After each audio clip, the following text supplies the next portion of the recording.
હજુ 7 દિવસ ગરમીમાં શેકાવા માટે તૈયાર રહેજો। 7 દિવસ ગુજરાતમાં ગરમીનું યલો એલર્ટ રહેશે। આજે 15 જિલ્લામાં હીટવેવની આગાહી છે। બનાસકાંઠા, પાટણ, વડોદરા અને સુરતમાં હીટવેવની આગાહી કરવામાં આવી છે।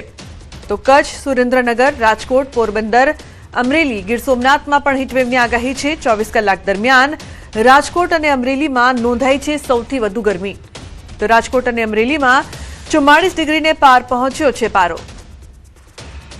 ઉલ્લેખનીય છે કે ગરમી હજુ વધશે। જે પ્રકારથી આગાહી કરવામાં આવી છે હીટવેવની, ત્યારે ગરમીમાં શેકાવા માટે તૈયાર રહેજો।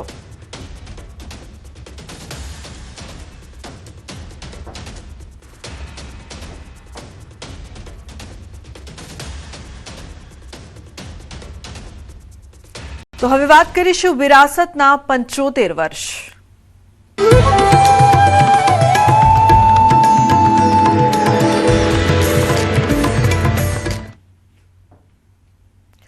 પીએમ મોદી થોડીવારમાં સોમનાથ પહોંચશે। સોમનાથ અમૃત મહોત્સવની ભવ્ય ઉજવણી। સોમનાથ મંદિર પર કુંભાભિષેક કરાશે। 11 તીર્થના જળથી કુંભાભિષેક કરવામાં આવશે। સોમનાથ મંદિર પર ક્રેનથી કુંભાભિષેક કરાશે। તો સોમનાથમાં પીએમ મોદીનો રોડ શો પણ યોજાશે। લાખો લોકોનો સોમનાથમાં જમાવડો જોવા મળશે। તો સોમનાથમાં તડામાર તૈયારીઓ। અમૃત મહોત્સવને લઈને ભવ્ય તૈયારીઓ કરવામાં આવી રહી છે। સોમનાથમાં સાંસ્કૃતિક કાર્યક્રમોની ઝાંખીઓ પણ જોવા મળશે। પીએમના આગમન પહેલા રિહર્સલ છે તે પણ શરૂ કરવામાં આવ્યો છે। તો રોડ શો માટે વિવિધ ટેબ્લો પણ રજૂ કરવામાં આવશે। રજૂઆતની તૈયારીઓ। થોડીક જ વારમાં પીએમ મોદી સોમનાથ પહોંચશે। તો ઉલ્લેખનીય છે કે સોમનાથ અમૃત મહોત્સવને લઈને ભવ્ય તૈયારીઓ ચાલી રહી છે। વડાપ્રધાનના આગમન પહેલા શહેરમાં વિવિધ સાંસ્કૃતિક કાર્યક્રમોની ઝાંખીઓ જોવા મળી રહી છે। વડાપ્રધાનના રોડ શો દરમિયાન રજૂ થનારી અલગ અલગ ટેબ્લો પર સાંસ્કૃતિક રજૂઆતોનું રિહર્સલ હાલ સોમનાથમાં જોરશોરથી ચાલી રહ્યું છે। તો સમગ્ર શહેર ઉત્સવમય માહોલમાં રંગાઈ રહ્યું છે। ત્યારે સંવાદદાતા મૌલિક લાઈવ જોડાયા છે વધુ માહિતી આપવા માટે। મૌલિક, જે પ્રકારથી પીએમ મોદીના આગમનની તૈયારીઓ થઈ રહી છે, થોડીક જ વારમાં પીએમ પણ પહોંચશે, અલગ અલગ રંગ પણ જોવા મળી રહ્યા છે, શું વધુ વિગત છે મૌલિક?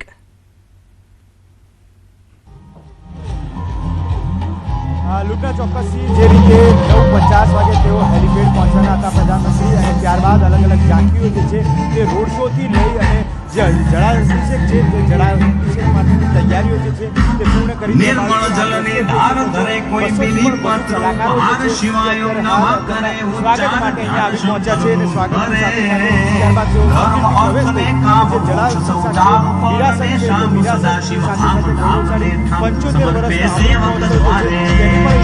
નિર્મળ જલની ધાર ધરે કોઈ પીલી પત્ર બહાર શિવાય નમઃ કરે ઉચ્ચાર આ સમગ્ર ગુજરાતના કલાકારો છે। 220 કલાકારો ગુજરાત રાજ્ય લોકકલા સંઘ છે આખો, જેમાં ગુજરાતના તમામ લોકકલાના ગ્રુપો સામેલ છે। ગુજરાત સરકારના યુવક સેવા વિભાગના આમંત્રણથી ગુજરાતની 18 જેટલી લોકકલાઓ 220 કલાકારો રજૂ કરશે। સોમનાથ મહાદેવના મંદિરના જીર્ણોદ્ધારને 75 વર્ષ પૂરા થાય છે, એની ખુશાલીમાં અને આપણા માનનીય વડાપ્રધાન આવે છે એની ડબલ ખુશાલીમાં આ તમામ કલાકારો પોતપોતાની લોકકલા રજૂ કરશે। જે રીતે વિરાસત છે તે વિરાસતની સાથે સાથે લોક પર્વ પણ કહી શકાય તેને કઈ રીતે જોયું? મહોત્સવને કઈ રીતે જોયું? ખૂબ સારી રીતે જોઈ રહ્યા છે, કારણ કે લોકોનો આનંદ છે અને કલાકારોનો પણ આનંદ છે। જ્યારે ધાર્મિક આટલું મહત્વ છે ત્યારે અમે ખૂબ ખુશી અનુભવીએ છીએ। આપ શું કહેશો? આપ પણ અહીં કલાકારો સાથે આવ્યા છો, છેલ્લા ઘણા વર્ષથી વિરાસત છે તે સચવાઈ છે, અને આજે જ્યારે પ્રધાનમંત્રી અહીંયા આવવાના છે, કેવી રીતે તૈયારીઓ? અમે ખૂબ સરસ તૈયારીઓ કરેલી છે, અને અમારા માટે ખરેખર ખાસ કરીને જે પેઢીઓથી પોતાની કલા સંસ્કૃતિ સાચવીને ચાલી રહેલા છે એવા કલાકારો માટે ખરેખર ખૂબ ખુશીની ક્ષણ છે।